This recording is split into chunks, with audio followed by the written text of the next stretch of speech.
Well, good evening, everybody. This is Keith with Positively Osceola and another episode of our evening coffee club discussion. I don't know why I started doing that with a coffee club, but I keep doing that every night now. It's weird. But I don't know. It's my thing now, so I'm stuck with it.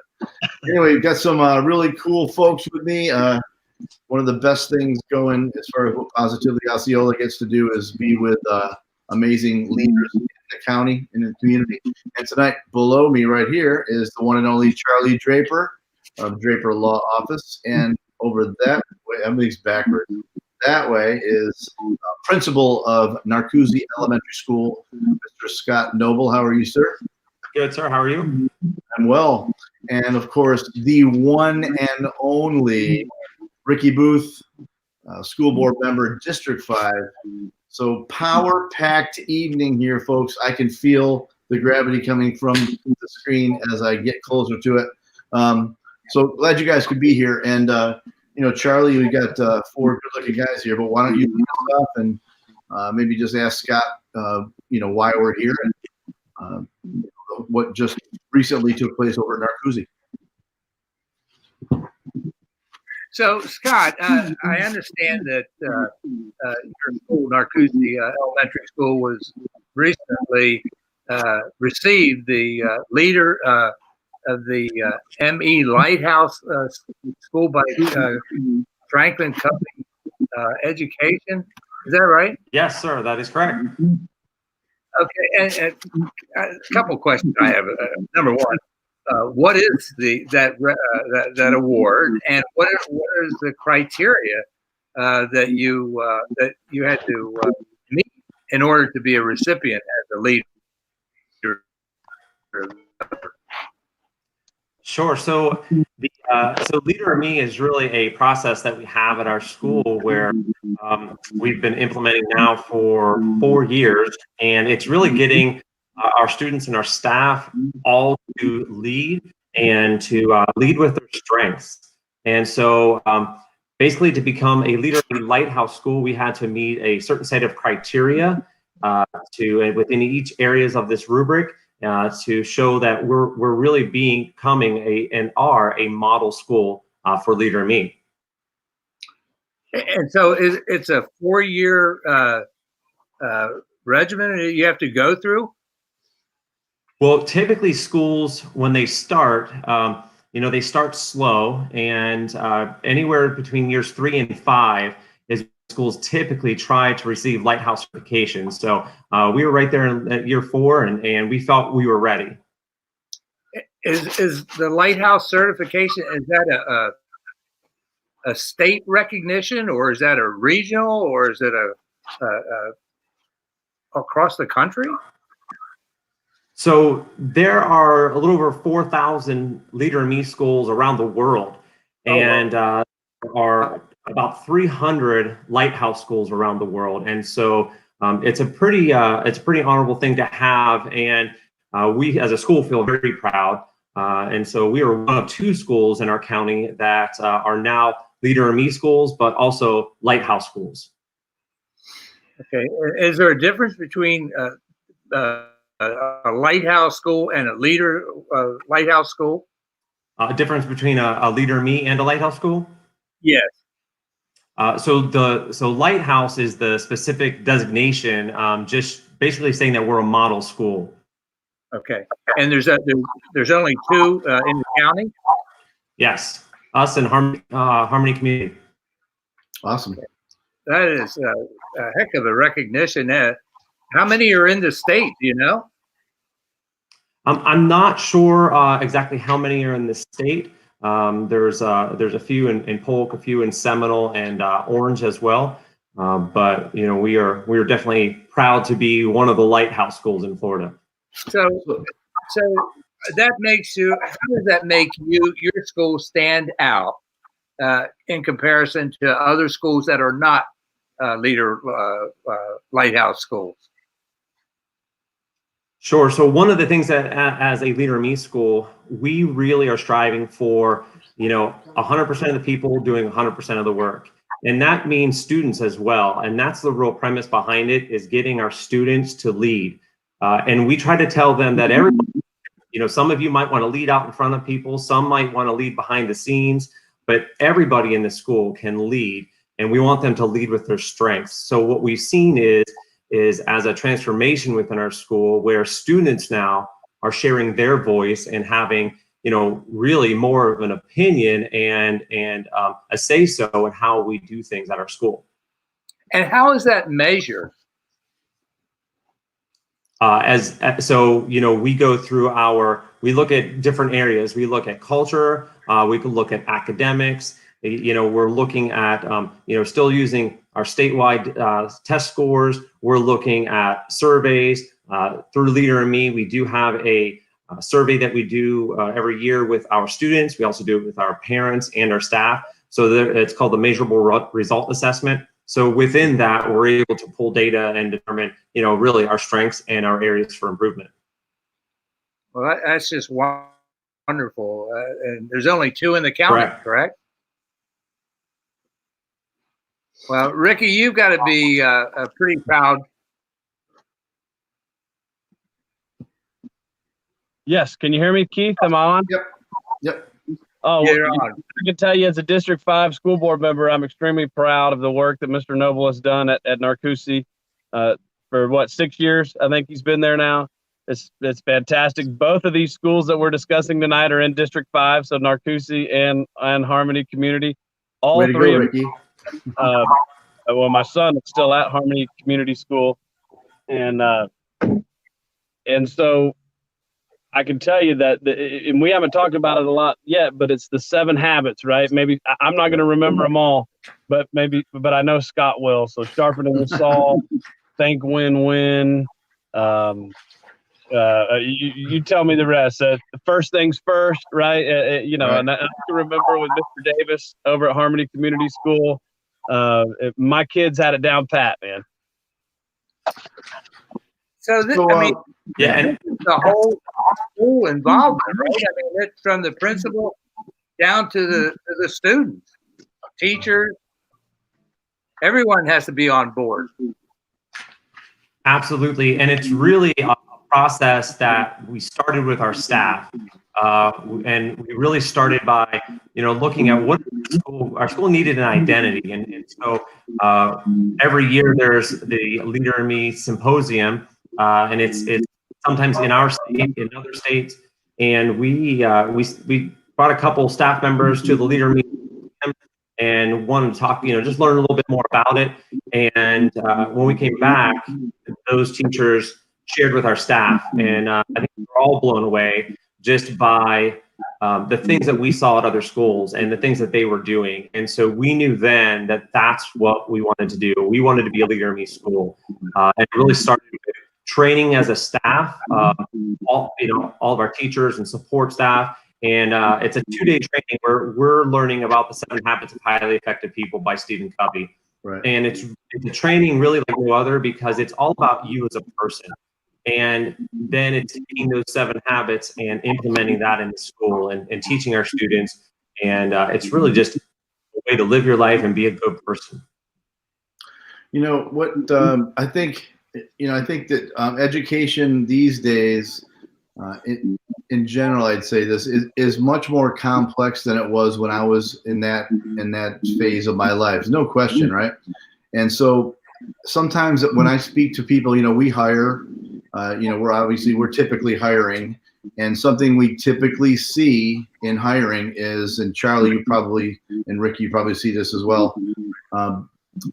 Never enough people who take the initiative, never enough people that are focused on planning. Seems to never be enough. There are never enough leaders, plenty of followers sometimes. And so are you seeing that you're literally developing young leaders as they pass through Narcoossee, moving on to the next schools? Are you seeing that this has really made a change in people wanting to be leaders in the classes? Absolutely. It really provides, everyone to take ownership. In our school, we have what's called a Lighthouse team. So we have a staff Lighthouse team and a student Lighthouse team. And it's members of, our staff from, just all grade levels and support staff in our school. And then the student Lighthouse team is really our 4th and 5th graders. And so we meet monthly, and so do our student Lighthouse team, and they're talking about things and what can we do to make things better? And then myself and our assistant principal, Ms. Albright, we meet with that Lighthouse team, and we talk to them about, hey, what are your ideas? What could we do? Give us your thoughts on what you want to see happen in your school, and so really turning that ownership over to them. And again, it's doing things that we hadn't really thought about before, because a lot of times students are the ones coming up with those ideas. Now, you will know much more than I on this, but doesn't this kind of fall inside Florida Sunshine Standards anyway? With it seems to, as far as the initiative end of things, the exploratory end of things. Does that? I mean, it's got to wrap inside the Sunshine Standards anyway, correct? I would think. Yeah, it's not so much the academic standards, but it's really the social emotional side of students, and it's really developing that whole student. Not just looking at academics, but really looking at that social emotional side as well. And that's one of the things that we're always trying to do is just as people in general, is become really well rounded and think about how to be a better person. And so that's one of the things we do. But there's also the things that we look at with our on the academic side that yes do fall into the standards. So our students develop wildly important goals. We call them WIGs. And so we have school-wide WIGs that align with our school improvement plan goals, and then that trickles down to grade level goals, and then classroom goals, and down to individual goals. And we really try to get our students to understand how their goal, whatever they choose, impacts the bigger picture. We want them to understand that what they do at school every day makes a difference.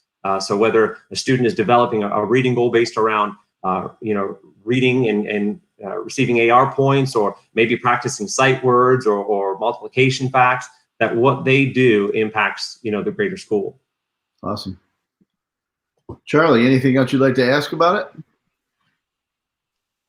Yeah, I mean, how new or old is this? I mean, I've never been exposed to it. I think it's great.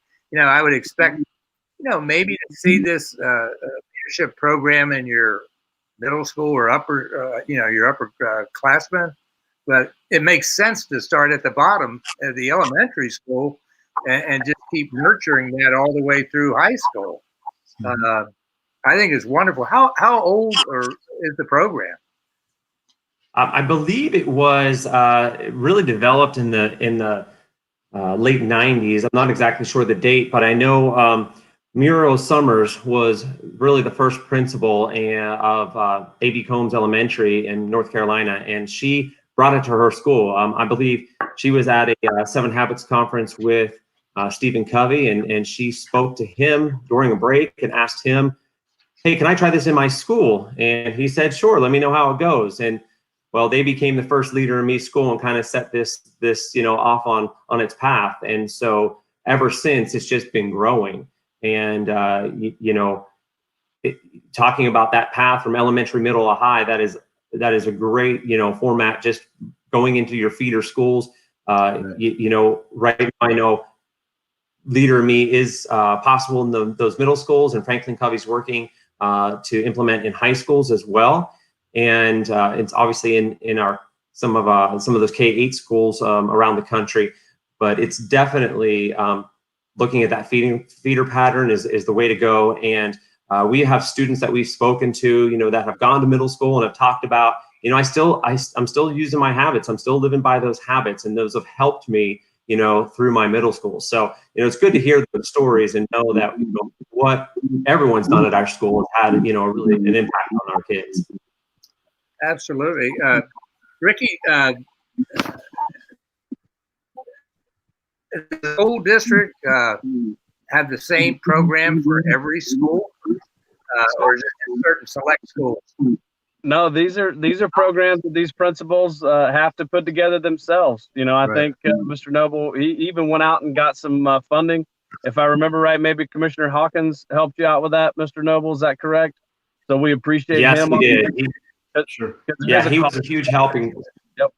Yeah. And there's a cost up front, and I'm sorry, go ahead. No, I was just going to say we encourage principals, to manage their own schools. I mean, I think that's part of Dr. Pace's program, and I know certainly as a school board member, it's the way I like to be.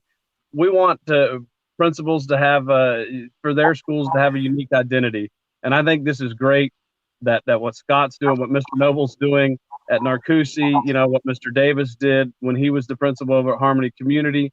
And then taking it, not just saying I'm going to be a leader in me school and I'm going to lay the foundation. By the way, it's the best places to have it in the elementary school because you lay that foundation of those 7 healthy habits that the kids carry forward then into middle school and high school. But then also what Mr. Knoebel did, just like they did at Harmony Community, is carry it all the way to say, hey, we're going to really invest in this program and we're going to make it to Lighthouse status. And I think one of 300 in the entire country. And I know this program is used all over. So I would certainly, as a school board member, encourage any principal that wanted to get out there and research this program and bring it into their schools. But there is a cost involved, and there is time involved, and there's staff time involved. So kudos to Scott and his team for making it all work. They've done a fantastic job, and I can tell you, as a school board member, that I appreciate the work that he's done there. Well, it sounds like a heck of an investment there, Principal Knoebel, and I want to thank you on behalf of the community and certainly all the parents and the school district. It's just a wonderful honor that you've accomplished, and wish more schools. It's totally new to me. I had no idea that such a program existed, but it makes perfect sense. And the earlier you can start them, the better it is. Get new leaders, young leaders out there, and you're teaching them life skills that they'll take with them, on to college and beyond. So, kudos to you, and keep up the great work. Well, thank you. I appreciate that, and it's a big kudos to our staff and our students because they're living it and implementing it every single day, and really it's not possible just from one person. It's got to be a whole school transformation, and the staff and the students have to want it, and I think it was just the right time for our school, and so that's the important part. Staff being behind it, and students as well, and so that's one of the key. Dr. Pace and our senior leadership have been super supportive of it, and we couldn't thank them enough as well. So thank you. It is amazing when you think about it. It is amazing when you think about it that you've got to get the buy-in of all the students, all the teachers, and staff to make this thing really work. And that's quite an achievement. I'm sorry, Keith. Oh no, I was appreciating Ricky's lighting show. Studio that you've had on your coffee. I'm sitting in my truck. I apologize. I like it. The lights go out every 5 minutes. Well, it shows the commitment you have for the school district of Osceola County, sir. That's all I could say about that. Sure, we'll go with that. A couple of years ago, I think, Ricky, you may have been the one that said this, maybe Dr. Pace and you as well. But basically, the principals are the CEOs of their schools. And that's really, we like that autonomy, Keith. And I've repeated this many times. And Scott's probably heard me say this, that when we were hiring Dr. Pace, she had the best answer to any question that was asked. And that's, what's the most important part of being a superintendent? And her answer was hiring the 60 principals that I have to hire. That's the biggest move as a principal, as a superintendent that she can make. That's her most important decisions, is who the principals are going to be at each and every school. And you know what? She's exactly right.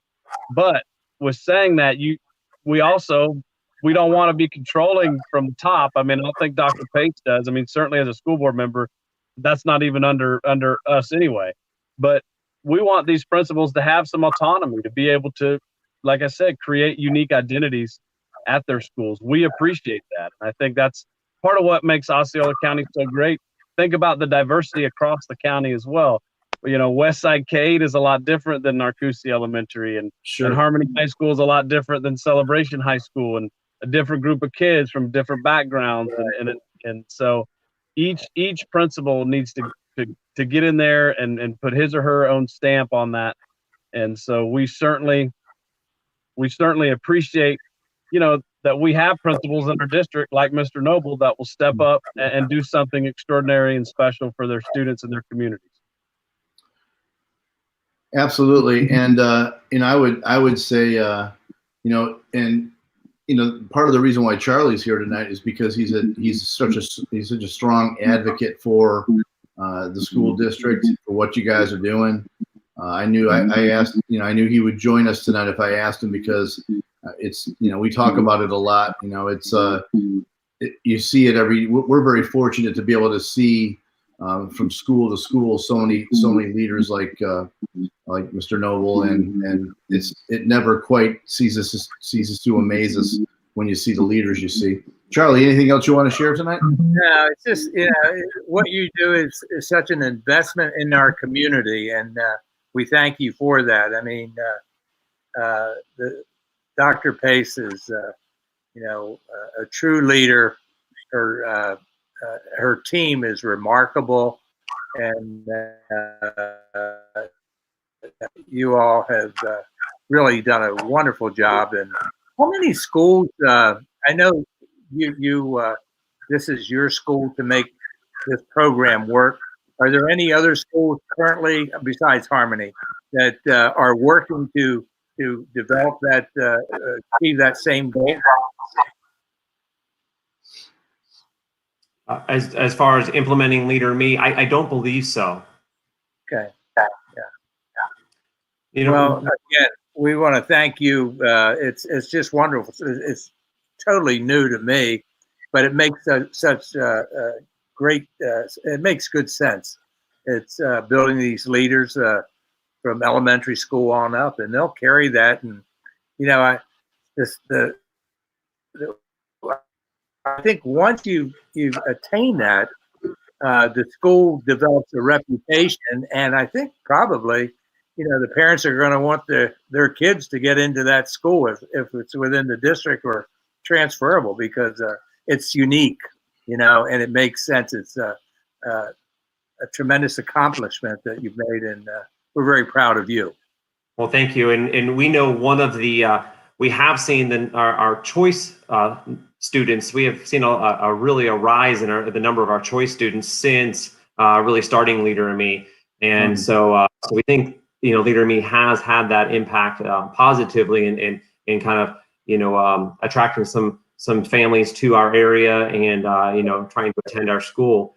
And the one thing that we're looking to do this next year is the next step in this whole process is having family and parent certification for teaching the 7 habits. And so we that's our next venture this next year, and getting some parents certified to teach, and kind of bring more of the family and the community on board, and kind of branching out even further and having a bigger impact.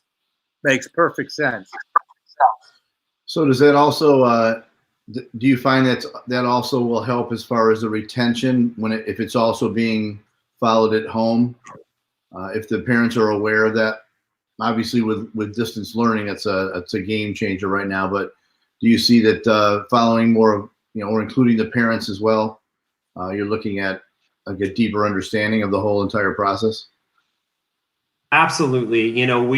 We'll do monthly 7 habits homework, and our students every Wednesday they have a little 30-minute time they call deal time, drop everything and lead.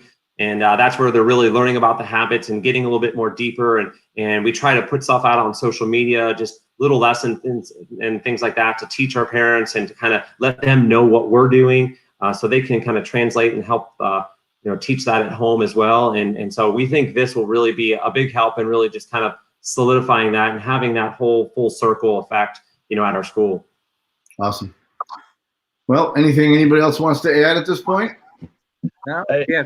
I got one thing, Keith. I just want to thank you and Mr. Draper. Again, I know we do all the work throughout the year with Feature Teacher. So thank you guys so much. I mean, featuring our support staff and featuring our educators, and now featuring one of our great principals. We appreciate it. And so thank you very much for your sponsorship, Mr. Draper. And thank you very much, Keith, for keeping education in Osceola County always in the forefront. And so thank you. Thank you both. Glad to do it. Anything You're else, very Charlie? Thank you. Wouldn't miss the opportunity. Now, I just want to again thank Scott and the Dr. Pace and for everyone in the school district for making this a better place to live and recognizing the education, the school district is an investment in our community, and hopefully it'll bring back future leaders and look forward to making a better place. So thank you for all you do. We appreciate it, everyone. So thank you. Thank you. Appreciate it. You know, it's pretty obvious. You really can't have a growing and evolving and improving community. You can't have that without excellent education. There isn't a way, I don't think, that you could do that. I mean, if you see a strong community, if you see an improving and growing community, you're looking at an education system that's that's obviously filled with excellence and striving for excellence. I'll share a quick testimony, and I know we've been on a little while, but so my son started at Hickory Tree Elementary with Mr. Telemko, love that guy, and was soon able to be under Mr. Knoebel's leadership. And then, and I will tell you now, in the beginning, he had, in those early years, my son had some challenges with things, had to really press in, and it was you and a number of other leaders that made that difference to him. And, he's graduating this year. He got a scholarship going to UCF 2 years, first Valencia to Direct Connect.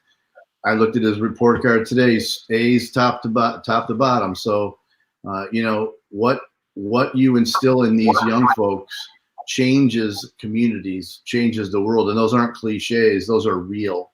And so it happens we say one person at a time. That sounds cliche-ish, but it's real. I mean, when you see a kid, you say, geez, this is going to be tough. But when the leadership of the school district really does what they do every day, then the kids have that chance. Like you say, every child, every day, every chance, every day. It's a great thing to hear, and it's real. So we thank all of you guys right now for sure. So I guess we'll call it at that point. Can I just add one more thing? Please. Keith, can I add one more point? A point you made, Keith, as well as Mr. Knoebel, is once you get the buy-in of the parents, that just grows the community exponentially. Because it's not just the students and the teachers, it's the parents, and then it becomes a community investment, and they will insist upon these standards. So I do think that there's a lot to be said for that. So. Agree. Well said. We could go another 5 minutes because Ricky's light just came out again. Hey. So here's the last thing I'll ask. Did anybody else own a Franklin planner, or is it just me? Nobody else? You did. All right. You gotta love it. 50% right. I still use one every day. That's awesome. 50% of the people on this had a Franklin planner. It's awesome. All right, guys. I guess I'll say thank you one last time and good night. So again, this is Keith. Scott and his team. Yep. Thank you. Job, I appreciate Scott. it. Thank you for having us. And thank you, Mr. Draper. Yeah, thank you. All right, again, this is Keith with Positively Osceola, along with Mr. Charlie Draper of Draper Law Office, Mr. Ricky Booth, School Board Member, District 5. And the reason we're here tonight to thank, honor, and celebrate Principal Scott Knoebel from Narcoossee Elementary, doing a great job out there. I'm sure that next year is going to be just as successful or more than this. So thank you very much, all of you guys. All right. Thank you. Thank you. All right. Take care now.